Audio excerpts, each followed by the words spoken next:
हातम ताई की बेटी एक जंग में ग़ज़वे में कैद होके आती है। तो जब हुजूर के सामने कैदी लाए गए तो इसके सर से चादर उतरी हुई थी। तो आका करीम ने अपनी नूरानी चादर कंबल नूर उसके सर पे डाल दिया। तो किसी ने कहा हुजूर काफिरा है, फरमाया बेटी तो है, बेटी तो है। इस वाक़या को हज़रत इकबाल अलैहिर्रहमा ने भी नज़्म किया। तो उसके बाद इकबाल ख़ुद हुजूर की बारगाह में झोली फैला के खड़े हो जाते हैं और इस्तिग़ासा पेश करते हैं। मा अज़ां ख़ातून तैउरियाँ तरेम पेश अक़वा में जहाँ बे चादरे। हुजूर हमारे सर तो उस बेटी से ज़्यादा बरहना है, हम भी बेचादर हो गए हैं। इस दुनिया के ऊपर हमारे सर पे भी रहमत की चादर डाल दीजिए। आज फ़लस्तीन के बिलकते बच्चे, रोती माएँ, आहें और सिसकियाँ भरते हुए मजलूम हुजूर से ही कह रहे हैं। अब तो उनके दुनिया के सारे सहारे टूट गए। ज़रूरत पड़ जाए, हालात ऐसे हो जाए, उस वक्त अल्लाह इम्तिहान लेता है कि अब ये क्या करता है। मेरे पास मालो दौलत की फरावानी है, ख़जाने भरे हुए, और मेरे पूरे महल्ले का बिल उनकी इस्तात से ज़्यादा आ गया। वो बेचारे बिल दें या बच्चों का दूध खरीदें। अब इम्तिहान आया था सेठ साहब का, अब इम्तिहान आया था अमीर शहर का, अब इम्तिहान आया था इस दौलतमंद का।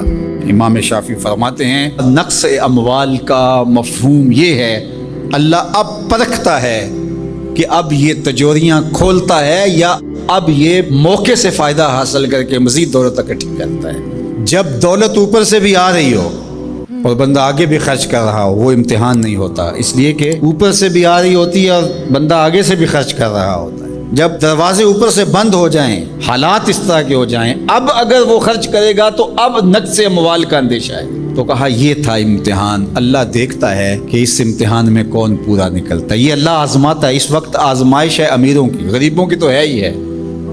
गरीब तो बेचारे मर गए हैं, उनके पास ही कुछ नहीं रहा, उनकी तो जिंदगी जहरनाक हो गई है, वो तो जिस हालत में है अल्लाह बिल्लाह। लेकिन उससे बड़ा इम्तिहान उमरा का है, अहले सरफत का है। ये है इब्तला जो इमाम शाफी फरमाते हैं। फरमाया इस मौके पर नफली खैरात करके वो अपने भाइयों को, रिश्तेदारों को, गली मोहल्ले के लोगों को अब क्या वो मदद करके उनको मुश्किल से निकाल सकते हैं। और अब वो निकालेंगे तो उन्हें खुद भी डर है कि हम भी कमज़ोर हो जाएंगे, हम भी इनकी लाइन में खड़े हो जाएंगे। अल्लाह फरमाता है यही तो हमने तुमसे इम्तिहान लेना था, और अगर तुम इम्तिहान दे देते, कामयाब हो जाते, तुम्हें उस लाइन में ना आने देते, उनको भी उठा के अल्लाह ऊपर कर देता। क्या ताकत थी, क्या आवाज थी कि ऐसे अस्वद व अहमर भागे हुए चले आ रहे हैं। वो कड़का था एक बिजली का, या कि सौते हादी अरब की जमीन जिसने सारी हिला दी। और जमाने ने देखा आज 7 अरब की आबादी में 1 अरब 70 करोड़ के करीब मुसलमान हैं। जापान में सबसे तेजी से फैलने वाला मजहब इस्लाम है। यूरोप में सबसे तेजी से फैलने वाला मजहब इस्लाम है। बेअमल सही, जैसे भी सही, लेकिन हुजूर अलैहिस्सलाम का दीन फैलता चला जा रहा है। फरमाया जन्नत में कुल 120 सफ़े होंगी, टोटल सफ़े जन्नत की 120 होंगी। 40 सफ़े आदम अलैहिस्सलाम से लेके हज़रत ईसा अलैहिस्सलाम तक तमाम नबियों की उम्मतों की होंगी। 80 सफ़े सिर्फ मेरी उम्मत की होंगी।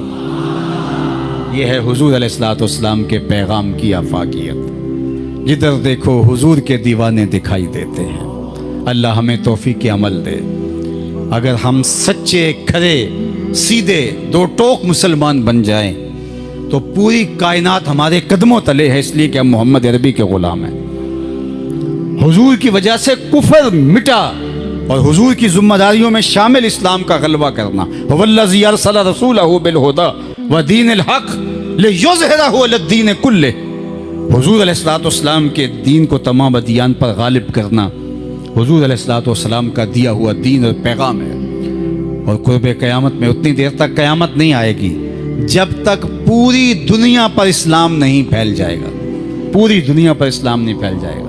शरक से लेकर गरब तक, शमाल से लेकर जनूब तक कायनात की एक छत भी ऐसी नहीं होगी जहां मोहम्मद अरबी के नाम का झंडा नहीं झूल रहा होगा, हुजूर के नाम के फुरेरे लहरा रहे होंगे।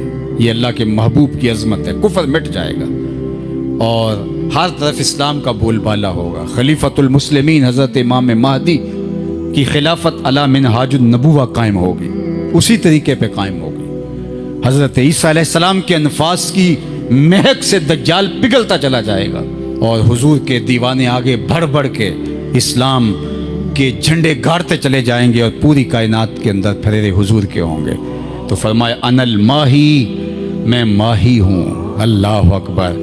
الذی یمحو اللہ بی الکفر، اللہ میری وجہ سے کفر کو مٹا ڈالے گا. ہر طرف اسلام کے پھریرے لے. وانا الحاشر الذی یحشر الناس علی قدمی، اور میں حاشر ہوں، اور قیامت کے دن جو ہے وہ لوگ میرے پیچھے پیچھے آئیں گے اور میرے قدموں پہ آئیں گے.